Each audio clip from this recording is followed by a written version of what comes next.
Buongiorno a tutti amici di Matto Scacco. Ebbene sì, ormai è una notizia che penso abbiate letto ovunque, abbiamo il nuovo campione del mondo, Ding Liren. So che mi fa, mi fa quasi sorridere darvi questa notizia 2 giorni dopo l'accaduto. No, in realtà è il giorno dopo, però purtroppo sia io che Andrea e Nicolò eravamo impegnati in robe scacchistiche. Oltre a parlare di scacchi ci piace anche farli e viverli, quindi non abbiamo potuto realizzare il video, diciamo, in tempo reale. Detto ciò, diamo uno sguardo a come è andata a finire. Avevamo detto che nelle partite classiche erano arrivati a 7 punti e 7 punti, vinceva il primo che andava a 7,5, però essendo arrivati tutti e due a 7 punti, a questo punto si va allo spareggio. Allo spareggio era una serie di partite rapid, poi c'erano le partite blitz, eccetera. Teniamo conto che nell'Elo Rapid Ding ha 2829 contro i soli 2761. Hanno pattato la prima partita, hanno pattato la seconda partita, hanno pattato la terza e alla quarta Ding col nero ottiene la vittoria che gli conferisce la corona. Volevo farti vedere qui Ding che saluta i suoi fan, ormai è diventato una celebrità. Ti ricordo che c'erano in palio 2 milioni di dollari, 1 milione e 100.000 sono andati a Ding e al povero Nepo solo 900.000 dollari. Povero Nepo, eterno secondo, ricordiamo che già perse la finale contro Carlsen, quest'anno l'ha persa contro Ding, non deve essere facile. Qui un po' di foto prese dal momento. Qui la tensione ovviamente era altissima e niente, qui la faccia di Nepo che abbandona e stringe la mano quando in realtà vorrebbe solo suonargli tante botte. Qui la folla che è pronta a fargli foto, interviste al campione del mondo e qui la mamma, no, chi è? Ding abbraccia l'ex campionessa del mondo. Che cazzo, sto dicendo che era la mamma, si somiglia un po', no? Va bene, Ding, ottimo. Allora andiamo a vedere, non vediamo tutta la partita perché sono 70 mosse tipo. La vediamo direttamente da qui e ci medesimiamo nei panni di Nepo. Noi siamo i bianchi. Una posizione anche secondo il motore 0-0, se guardiamo l'asticella qui a lato dice 0-0. Proprio parità. Nepo il bianco ha questi pezzi e deve andare in questa direzione. Il nero invece ha questi pezzi e deve andare in giù, quindi questi sono pedoni che devono andare in giù. Ok, siamo in una posizione di parità secondo il motore, ma se andiamo a vedere proprio a livello di materiale, qui ci sono due pedoni passati, due pedoni pericolosissimi. Nepo ha appena dato scacco al re e ora ci si aspetta che il re si sposti da qualche parte, magari ci sia una serie di scacchi perpetui e anche questa partita finisca in pareggio. La donna è molto importante che rimanga a bada della casa C4 perché altrimenti se questo pedone riesce a fare C4 facilmente riuscirà a fare C3 perché è sorretto dall'alfiere e poi, e poi si vedrà. Qui nessuno si aspetta la risposta di Ding che è stata torre in G6. Allora quando diciamo si danno lezioni di scacchi a chi comincia o a chi è all'inizio si dice guarda quando ti hanno scacco, magari evita di autoinchiodarti i pezzi perché, ok, ti sei parato con una torre, non hai spostato il re, ma adesso questa torre non la puoi più muovere. E questa secondo me è stata una mossa geniale, nonostante per il motore è una mossa normalissima. Qui ci vuole coraggio perché Quiding sta dicendo che vuole giocare per qualcosa di più. Questa torre in qualche modo attacca il re e quindi ci sono ed evita ovviamente anche le varie ripetizioni e scacchi e cose varie. La partita continua con l'errore, se vogliamo decisivo, di Nepo con Donna F5. Donna F5 fa l'errore di lasciare la casa C4 e ora Ding fa pedone C4. Se guardiamo il motore, meno 0,19, leggerissimo, quasi impercettibile vantaggio del bianco. E adesso l'idea è quella di giocare H4.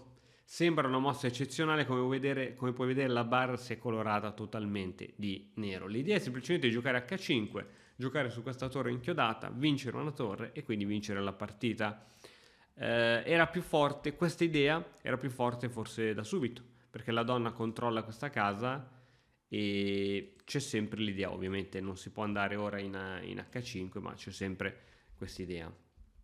So che è sempre più facile parlare da dietro un computer con l'aiuto del motore e bello rilassato, ma qui i giocatori, ti ricordo che a sinistra c'è il tempo, avevano 1 minuto e 16 contro 1 minuto e 14, arrivano da delle giornate di stress allucinante. Prima di questa hanno fatto 3 rapid, finite patta, io credo che avevano il cuore che andasse all'impazzata. A questo punto arriva donna di 3. Che cosa vuole fare Ding? Vuole chiedere il cambio delle donne. Se ora Nepo accetta, anche qui c'è un pedone molto facile da sostenere. In partita viene giocata donna in F3. Ma in caso di una mossa di questo tipo, questo pedone avanza. Qui il computer suggerisce torre di 1, ma adesso si può mettere torre di 6 ad aiutare a sostenere questo pedone e questo poi andrà bellamente a promozione. Ritorniamo in partita, dopo donna F3 arriva torre F6 scacciando la donna, spinta del pedone, torre di 1 scacciando la donna, donna G6, donna C8 e ora torre in C6. Si minaccia la donna e si supporta il pedone. Una delle cose migliori che si dice sempre a scacchi è la torre deve stare dietro il pedone a supportare. La torre sta sempre meglio dietro i pedoni, sia per supportare i propri pedoni, sia che per attaccare i pedoni dell'avversario. Donna in A8 e ora torre di 6. Qui, come vedi, la barra si è un po' colorata di bianco dopo questa mossa. Il motore dice che torre C2 vince subito. E beh, in effetti sì, perché la torre ora si deve spostare. Se la torre va in C1, questa torre può essere scacciata facilmente. E se la torre prova a dare qualche matto o qualcosa del genere, qui arriva innanzitutto la promozione con scacco, quindi devi catturarvi. E dopo questa il re si deve spostare, magari anziché spostarsi sul bianco dove potrà essere scaccato, robe varie, può spostarsi, non so, in H2. E qui c'è la semplice. Su Re G2 c'è donna C6 all'istante, cambio immediato delle donne e si vince la partita perché abbiamo un alfiere in più. E su Re H2 comunque arriva donna C6 con l'idea di o matto o ti cambio le donne. Quindi qui c'era la possibilità subito per Ding di vincere la partita, ma da buon essere umano non l'ha contemplata. Arriva quindi torre di 6, torre per D6 e donna per D6. La situazione è comunque critica, questi sono pur sempre 2 pedoni passati. La donna cerca di rimanere su case chiare per tenere un po' la situazione, donna in E4 scacco e ancora una volta cerchiamo di evitare la ripetizione degli scacchi, ci pariamo dallo scacco. Donna in C4, donna B1 e adesso questa donna è sempre più vicina a sostenere i propri pedoni e arriva a 4. Perché no? Abbiamo 2 pedoni, iniziamo a utilizzarli tutti e 2. A 3, donna C7 e qui, come vedi, purtroppo la barra è totalmente nera. Perché questa mossa non va bene? Perché il motore, guarda te quanto sono folli i motori. Nepo poi aveva 27 secondi, il motore vede che alfiere per G7 patta. Ebbene sì, cioè l'idea di Nepo quando ho giocato donna C7 era ovviamente disturbare o dare matto su questo punto, ma il motore dice che è semplicemente alfiere G7 patta, perché questo scoprirebbe il re e questo porterebbe a una serie di scacchi infiniti di donna, poiché ovunque vada ci sarà sempre la donna in grado di dare scacco, il re non potrà mai ripararsi. Se sei fermo da tempo sullo stesso punteggio, è perché ti mancano le conoscenze per progredire. Noi di Mattoscacco abbiamo creato la prima accademia di scacchi online per migliorare comodamente da casa.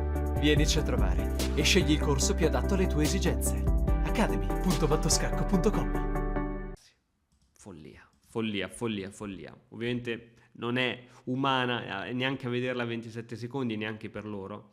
Donna C7 purtroppo è una manovra molto lenta perché consegna lo scettro di campione del mondo a Ding. Donna G6, donna C4, spinta del pedone C2. Tra una casella questo pedone diventerà una regina e probabilmente anche quest'altro. Qui Nepo ormai aveva perso praticamente le speranze. Alfiere 3 per cercare di tenere questa casa di promozione e alfiere di 6. Re G2, H5, Re F1 e alfiere in E5. Ancora una volta anche una mossa come sacrificio in A2 avrebbe portato alla vittoria. Questo pedone non si sarebbe potuto catturare per via della difficilissima donna E4 con i dei di dare scaccomatto, re in H1 e donna in D1. Per esempio su una mossa qualsiasi della regina bianca, non so, donna B2 per tenere questa casa di promozione, scacco, il re si sposta, scaccomatto, la regina controlla tutte le vie di fuga. Ma ripeto, qui i ragazzi avevano poco tempo e volevano giocare solidi senza rischiare, quindi alfiere E5 sicuramente. G4, questo è un tutto per tutto. Nepo sente di essere spacciato, tutto per tutto, apriamo le linee, chi se ne frega, se devo morire morirò da condottiero. Ecco, ho mandato avanti fino alla fine per sbaglio. G4 è stata la mossa giocata, H per G4, H5, cercando di infastidire e di allo stesso tempo di permettere temi di matto se il nero non gioca in modo solido. Donna F5, donna D5, G3 e ora qui è il Ding che fa pressione in maniera incredibile, F4, A2 e qui ovviamente arriva il tema della deviazione. Nepo decide di accettare questo pedone, non che avesse troppe altre possibilità, e arriva alfiere per F4. Su questa mossa c'è l'abbandono. Perché c'è l'abbandono? Ovviamente qui ora ci sono le minacce di scoperta, non appena toglie questo alfiere, quindi forse conviene catturare, ma dopo la cattura abbiamo praticamente i matti forzati e la promozione dell'altro pedone. Se sì, non ci può far nulla. Se provi a difendere semplicemente questo re ritirando l'alfiere, penso che tu perdi in tutti i modi possibili. Qui c'è anche la promozione, c'è il motore, mi dice anche donna D3, c'è tutto, c'è il mondo. Wow.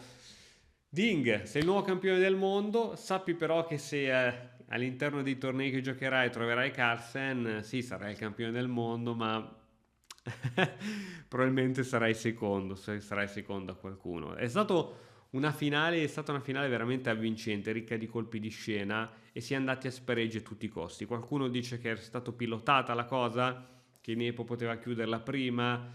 Non lo so, non so se credere a queste teorie, se così vogliamo, del complotto. Mi aspetterei qualsiasi cosa, poiché quando si fanno le cose ad alti livelli, guarda il calcio in Serie A o qualsiasi altra cosa, mi aspetterei qualsiasi cosa, però da lì a mettere un dubbio, questo non lo so. Bene ragazzi, spero che vi siate appassionati anche voi. Adesso si ritorna un po' alla normalità, ci saranno, come dicevo prima, i soliti tornei normali, dove all'interno di questi ci sarà il campione del mondo Ding Liren e ovviamente anche il temibile Magnus Carlsen. Bene, ci vediamo alla prossima, ciao!